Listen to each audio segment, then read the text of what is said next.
What's up, guys? I'm back again. So today in this Lessons with Wyatt video, for starters, I hope you all are having an amazing and wonderful day, and I hope God is doing a lot of work in your lives as He is with me. In today's lesson, we're going to be covering kind of 3 different lessons, so it's going to be kind of lengthier video, but we're going to be talking about the faith of 3 people. Now, in the last video, we talked about Stephen and about how he stood up for God, and he got the better reward out of it. Now, these are people who kept their faith with Jesus, and they ended up getting the better reward. Are you seeing a theme here? Okay. The 3 people we are going to be talking about today is one lady of the name of Rahab, a soldier, and the faith of a man with blindness. So, let's get started. Sorry, I can't talk today, guys. I can't. Man. For starters, the first lesson we were going to be talking about is Rahab's faith. Now, let's get right into that, okay? So, after being delivered from slavery in Egypt, the Israelites had wandered in the desert for 40 years. 40 years in a hot, blazing desert. Now, they had reached the edge of Canaan and were ready to conquer the land God had promised them.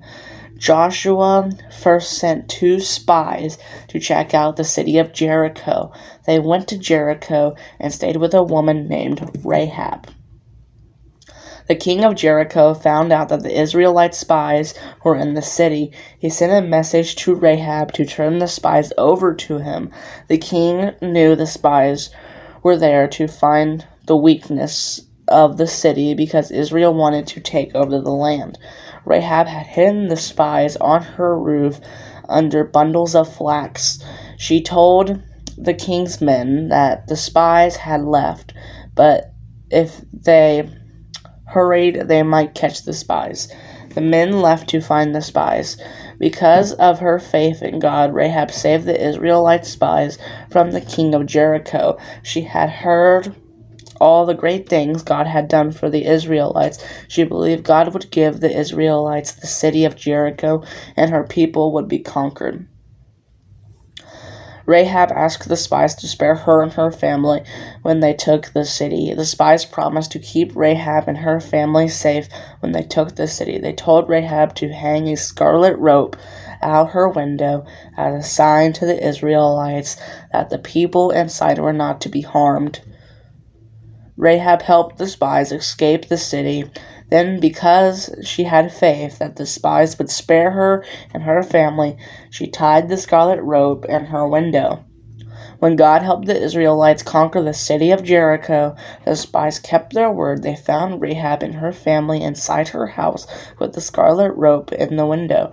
Rahab and her whole family were taken to live with the Israelites in safety when the city of Jericho was destroyed. Rahab had acted on her faith in God and saved her entire family. She was also welcomed as one of God's people. Now,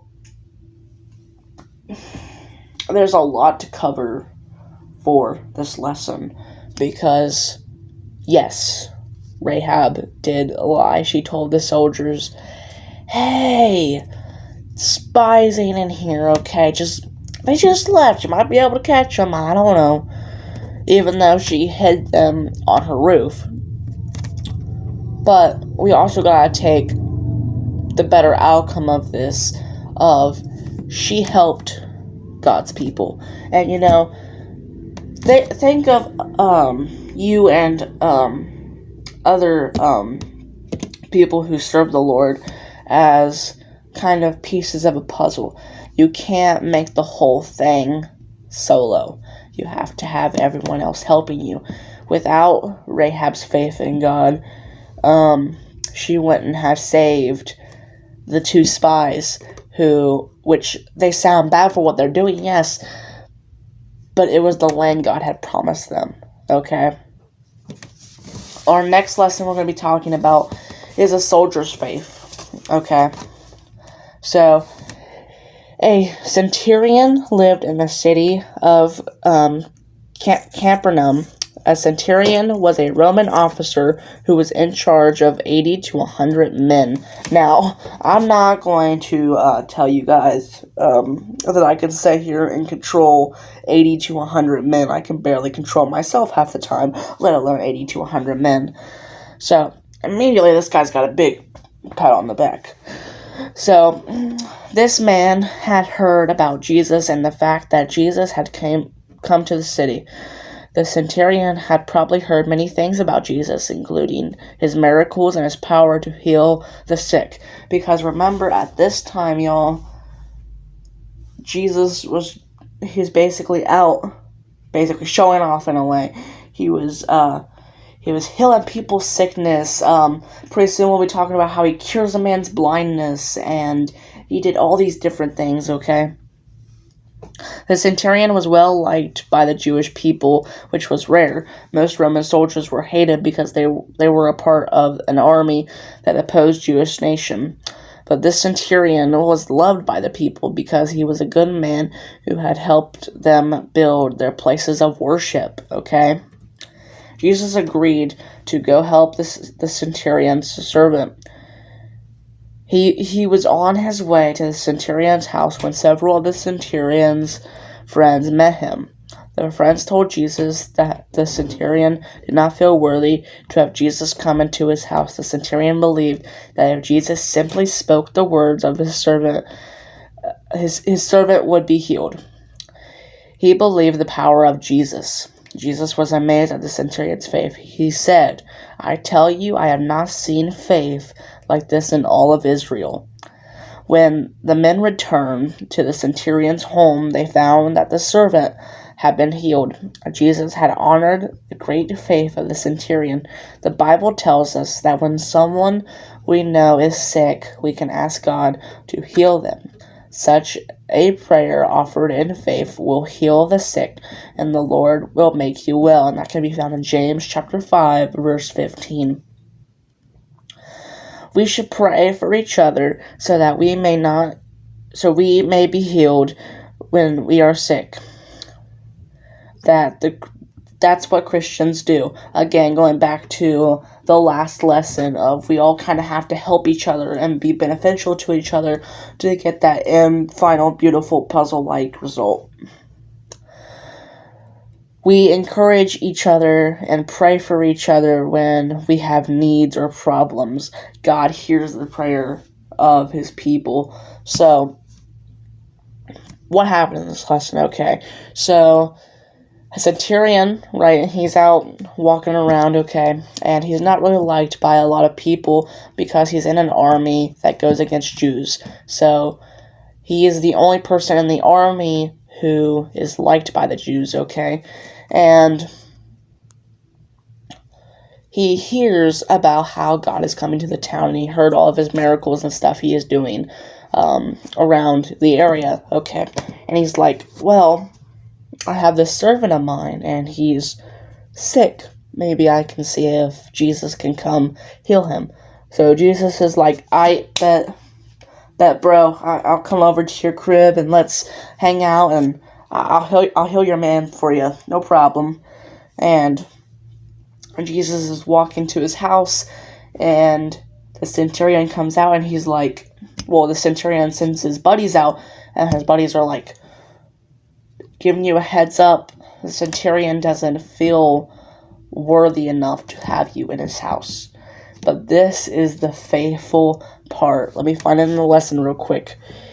He said that the centurion believed that if Jesus simply spoke the words, his servant would be healed. If he simply spoke the words, his servant would be healed. That's how much faith he had in Jesus, and that's how much faith we need to have in him, right? You can't just, it's kind of like going to the doctors, okay? You can't just simply go to the doctors, say you have a broken leg, and let's say that's something that requires surgery, right? And you can't, you won't let them do it if you don't have the faith for it, right? And the doctors, even they would, like, if you have a doctor who knows, like, absolutely what he's not doing, then you wouldn't let him do that, right? That's kind of like this is, the soldier knew, he's like, God, Jesus, listen, you are perfect. I know, I heard exactly what you did. I know the power. If you simply speak the words, my servant will get healed. That's the faith we need to have, okay? Now, if you give me a minute, I need to get a quick drink bit. I'll be right back. One moment. Hold on, don't leave. See that subscribe button down below? Hit it. And the like button, hit that too. Let's get more people to know about God, okay? Alright, I'm back. I just had to give me a quick, Coke break, man. Thirsty. That's a lot of Coke. Ooh. Okay. Our next lesson here is the very, what I think is one of my top favorites, okay? And it's a story that I think, if you've been in the Bible for quite a bit, you probably know. It's a man with blindness, okay? And his story is kind of similar to the soldiers, okay? So, during Jesus' time on earth, right, those who could not see and those with other physical disabilities had no way to live other than to sit on the streets calling out for alms or gifts of money as people passed them. Theirs was considered the lowest position in society. Bartimaeus was one of them. So Bartimaeus was this blind guy, okay? And back in biblical times, okay, like I said, they weren't really liked as much. They didn't really have us help as much. I mean, blind people today, they have white canes, or they have red canes with white tips to help them feel along the walkway. They have guide dogs. I saw a thing to where they had money punchers to where they punch on the $money bill, and they can feel it in Braille, and it tells them what that money amount is. And the fact that they even have Braille to read for like a lesson and something and be able to read. Well, back then they didn't have all that levy and support. If you were blind, if you were born without legs, or you were born paralyzed without legs, your simple natural way of life was to live on the streets, basically being like, hey, sir, can you spare me a couple $5 or something? I mean, not really, because that wasn't the change of biblical times, but you get what I'm saying, that they were kind of like the lowest in society. Not really a lot of people liked them. They kind of just looked at them as street pests in a way, and they just didn't really have a good look for them, okay? And Bartimaeus was treated like a nobody in his world. He could not see and was not able to work. Many people in Bartimaeus today view blindness and other physical elements as punishments for sin. People like Bartimaeus would be considered of no value and left out of society gatherings. So, they looked as someone with a disability, of whether it being paralyzed or simply being deaf, or someone with autism, or simply being blind. They looked at it as a sin from God back then, even though we know today that that's obviously not the case. It was just something that they just so happened to be born with, right? Bartimaeus heard people talking about Jesus, okay, and this is kind of following the lines of the soldier, is he knew Jesus was coming into town. He's like, hey. So from Bartimaeus' point of view, he was like, well, this man Jesus, okay, he's been healing people, right? I mean, he healed a soldier's friend. He got to Zacchaeus. All this other things. Maybe he can help me, okay? Maybe he can heal my blindness. So Bartimaeus heard people was talking about Jesus. He knew people were saying Jesus had power to work miracles and to heal. When Jesus passed by on the road where Bartimaeus was sitting, he called out to Jesus, hoping to receive healing. There was no medical help medical help available then for his blindness. A miracle was his only hope. So back then they didn't have medicine or something to treat blindness. Kind of similar like they do today. There's not really a lot of options. Many people scolded Bartimaeus and told him to be quiet, but the more the crowd told him to be quiet, the louder Bartimaeus yelled. He would not give up. He had that passion inside of him. He was like, no, Jesus is going to heal me. I know he can heal me. I'm going to keep yelling at my loudest because I know he can do it. Bartimaeus' persistence paid off. Jesus stopped and told the crowd to call Bartimaeus. Everyone is important to Jesus. Still today, each of us is important to Jesus. He cares about people even when society considers them an outcast or unlovable. Jesus accepts those who society rejects. When Bartimaeus was called, he got up and went to Jesus, and this can be found in Mark chapter 10, verse 50. Sorry, I had to burp there for a minute.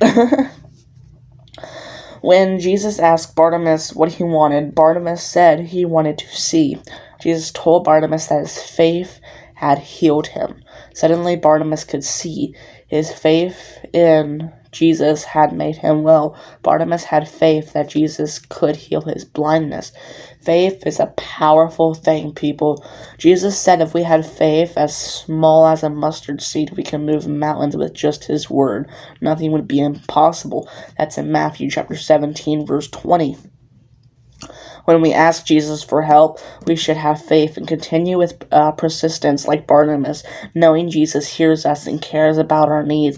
Jesus taught his disciples to pray with confidence. Jesus said, you can pray for anything, and if you have the faith, you will receive it. And that can be found in Matthew chapter 21, verse 22. And man, these lessons are awesome, okay? Okay, let's just do like a quick recap, okay? Rahab, alright, she had the faith of knowing that these people who were coming to take over the land that God had spared them, she had the faith knowing that they would spare her life, because that was her faith in God.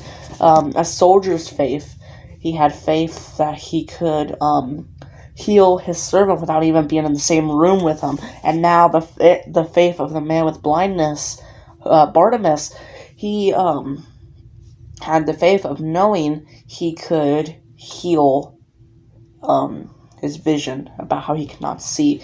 And actually that's a really interesting story to read, because there's more in depth than what I brought up. Jesus had him rub mud over his eyes, and then he prayed over him, right? And he said, with your faith you are healed. And he washed the mud off his face, and he could see.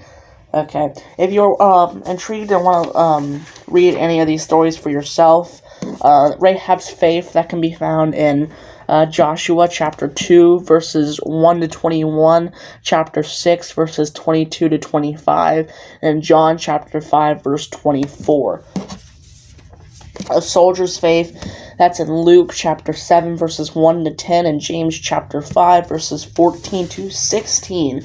And the story about Bartimaeus and his vision recovery process, that can be found in Matthew chapter 17 verse 20, 21, or verse 20, chapter 21 verse 22, and Mark chapter 10 46 to 52. Sorry. Hope you guys had an amazing lesson today. Like always, hope you have an amazing rest of your day. I hope God does a lot of love for you in your life. And I hope through these videos, maybe you can encourage a friend or someone to come to Jesus. Or maybe you watching, or even wondering to yourself,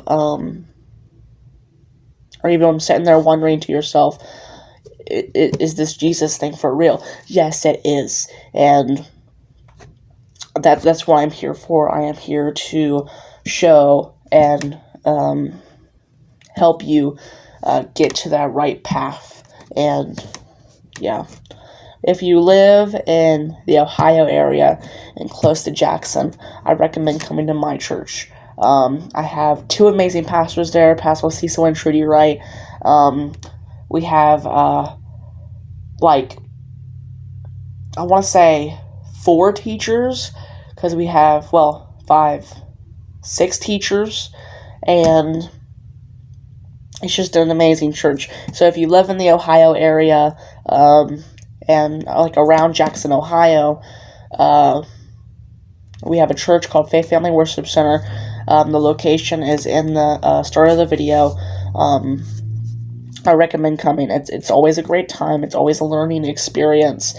And if you have little ones, I teach the teen class. I teach teens ages 7 to 17. So bring them up. I can put in a little mustard seed on them and make them have the faith that these guys had that we talked about today. I hope you all have an amazing day. I hope you have a good rest of your day. See y'all next week. Peace.